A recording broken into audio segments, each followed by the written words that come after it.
श्रीमद् भागवत गीता के अनमोल वचन। कृष्ण जी कहते हैं, सदैव संदेह करने वाला व्यक्ति के लिए प्रसन्नता ना ही इस लोक में है और ना ही कहीं और है। क्रोध से भ्रम पैदा होता है, भ्रम से बुद्धि विग्रह होती है और बुद्धि व्यग्र होती है, तब तर्क नष्ट हो जाता है। जब तर्क नष्ट हो जाता है तब व्यक्ति का पतन हो जाता है।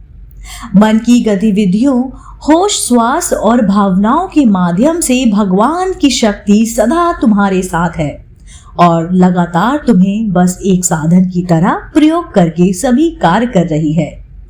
ज्ञानी व्यक्ति ज्ञान और कर्म को एक रूप में देखता है और वही सही मायने में देखता है। जो मन को नियंत्रित नहीं करते उनके लिए वह शत्रु के समान कार्य करता है। अपने अनिवार्य कार्य करो, क्योंकि वास्तव में कार्य करना निष्क्रियता से बेहतर है। आत्मज्ञान की तलवार से काट कर अपने हृदय से अज्ञान के संदेह को अलग कर दो। अनुशासित रहो, उठो। मनुष्य अपने विश्वास से निर्मित होता है। जैसे वो विश्वास करता है वैसा वो बन जाता है। नरक के 3 द्वार हैं, वासना, क्रोध और लालच। इस जीवन में ना कुछ खोता है ना व्यर्थ होता है। मन अशांत है और उसे नियंत्रित करना कठिन है, लेकिन अभ्यास से इसे वश में किया जा सकता है। लोग आपके अपमान के बारे में हमेशा बात करेंगे।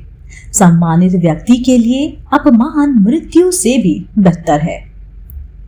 प्रबुद्ध व्यक्ति के लिए गंदगी का ढेर, पत्थर और सोना सभी समान है। निर्माण केवल पहले से मौजूद चीजों का प्रक्षेपण है। व्यक्ति जो चाहे बन सकता है यदि वह विश्वास के साथ इच्छित वस्तु पर लगातार चिंतन करे। उससे मत डरो जो वास्तविक नहीं है, ना कभी था ना कभी होगा। जो वास्तविक है वो हमेशा था और उसे कभी नष्ट नहीं किया जा सकता। ज्ञानी व्यक्ति को कर्म के प्रतिफल की उपेक्षा कर रहे अज्ञानी व्यक्ति के दिमाग को स्थिर नहीं करना चाहिए। हर व्यक्ति का विश्वास उसकी प्रकृति के अनुसार होता है। जन्म लेने वाले के लिए मृत्यु उतनी ही निश्चय है जितना कि मृत होने वाले के लिए जन्म लेना। इसलिए जो अप्रियार्य है उस पर शोक मत करो। अप्रकृति कर्म बहुत तनाव पैदा करती है। सभी अच्छे काम छोड़कर बस भगवान में पूर्ण रूप से समर्पित हो जाओ। मैं तुम्हें सभी पापों से मुक्त कर दूंगा, शोक मत करो। किसी और का काम पूर्णता से करने से कई अच्छा है कि अपना काम करे, भले ही उसे अपूर्णता से करना पड़े। मैं उन्हें ज्ञान देता हूँ जो सदा मुझसे जुड़े रहते हैं और जो मुझसे प्रेम करते हैं। मैं सभी प्राणियों को समान रूप से देखता हूँ। ना कोई मुझे कम प्रिय है और ना ही अधिक, लेकिन जो मेरी प्रेम पूर्वक आराधना करते हैं वो मेरे भीतर रहते हैं और मैं उनके जीवन में आता हूँ। प्रबुद्ध व्यक्ति सिवाय ईश्वर के किसी और पर निर्भर नहीं करता। मेरी कृपा से कोई सभी कर्तव्य का निर्वाह करते हुए बस मेरी शरण में आकर अनंत अविनाशी निवास को प्राप्त करता है। हे अर्जुन, केवल भाग्यशाली योद्धा ही ऐसा युद्ध लड़ने का अवसर पाते हैं जो स्वर्ग के द्वार के समान है। भगवान प्रत्येक वस्तु में है और सबके ऊपर भी। बुद्धिमान व्यक्ति कामुक सुख में आनंद नहीं लेता। आपके सर्वलौकिक रूप का मुझे ना प्रारंभ, ना मध्य, ना अंत दिखाई दे रहा है। जो कार्य निष्क्रियता में कार्य देखता है वह एक बुद्धिमान व्यक्ति है। मैं धरती की मधुर सुगंध हूँ, मैं अग्नि की ऊष्मा हूँ, सभी जीवित प्राणियों का जीवन और सन्यासियों का आत्म संयम हूँ। तुम उसके लिए शोक करते हो जो शोक करने के योग्य नहीं है और फिर भी ज्ञान की बातें करते हो। बुद्धिमान व्यक्ति ना जीवित और ना ही मृत व्यक्ति के लिए शोक करता है।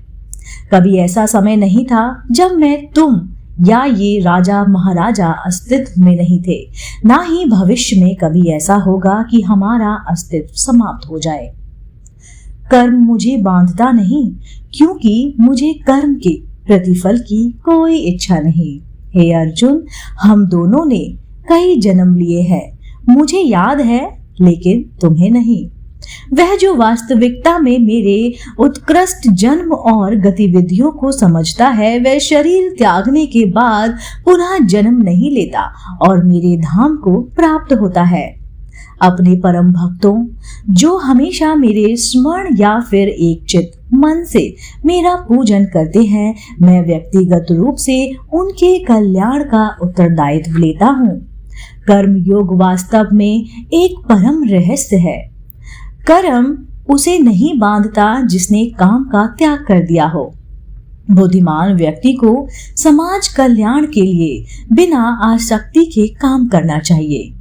जो व्यक्ति आध्यात्मिक जागरूकता के शिखर पर पहुंच चुके हैं, उनका मार्ग है निस्वार्थ कर्म।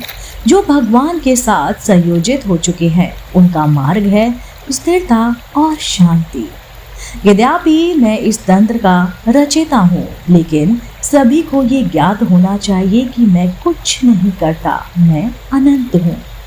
जब वे अपने कार्य में आनंद खोज लेते हैं, तब वे पूर्णता प्राप्त करते हैं।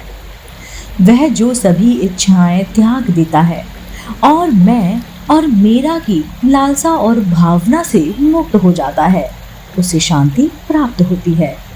मेरे लिए ना कोई घृणित है और ना प्रिय, किंतु जो व्यक्ति भक्ति के साथ मेरी पूजा करते हैं, वो मेरे साथ है और मैं उनके साथ हूँ। जो इस लोक में अपने काम की सफलता की कामना रखते हैं, वह देवताओं का पूजन करें।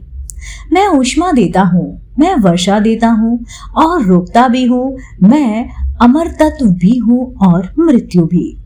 बुरे कर्म करने वाले सबसे नीच व्यक्ति जो राक्षसी प्रवृत्तियों से जुड़े हुए हैं और जिनकी बुद्धि माया ने हर ली है, वो मेरी पूजा या मुझे पाने का प्रयास नहीं करते।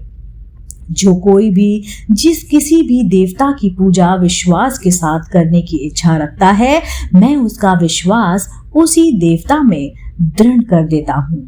हे अर्जुन, मैं भूत, वर्तमान और भविष्य के सभी प्राणियों को जानता हूँ, किंतु वास्तविकता में कोई मुझे नहीं जानता।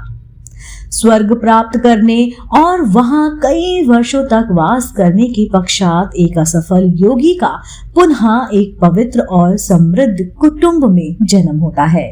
केवल मन ही किसी का मित्र और शत्रु होता है। मैं सभी प्राणियों के हृदय में विद्यमान हूँ।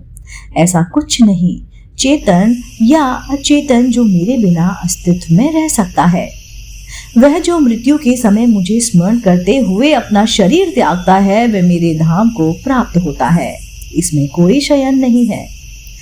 वह जो इस ज्ञान में विश्वास नहीं रखते, मुझे प्राप्त किए बिना जन्म और मृत्यु के चक्र का अनुगमन करते हैं। दोस्तों, उम्मीद करती हूँ आपको श्रीमद् भागवत गीता के अनमोल वचन अपनी जिंदगी में आप उतारते हैं तो आप अपनी जिंदगी को खूबसूरत और बेहतरीन बनाते हैं। दोस्तों, आज के लिए इतना ही। अगर आपको ऐसे ही धार्मिक पौराणिक कहानी कथाएं सुनना पसंद है तो आप मेरे चैनल आध्यात्मिक कहानियों को तुरंत से लाइक कीजिए, शेयर कीजिए और सब्सक्राइब कीजिए। मैं आपको मिलती हूँ जल्दी से चैनल पर नई रोचक जानकारी और कहानी के साथ। आप देख रहे थे आपका अपना पसंदीदा YouTube चैनल आध्यात्मिक कहानियाँ।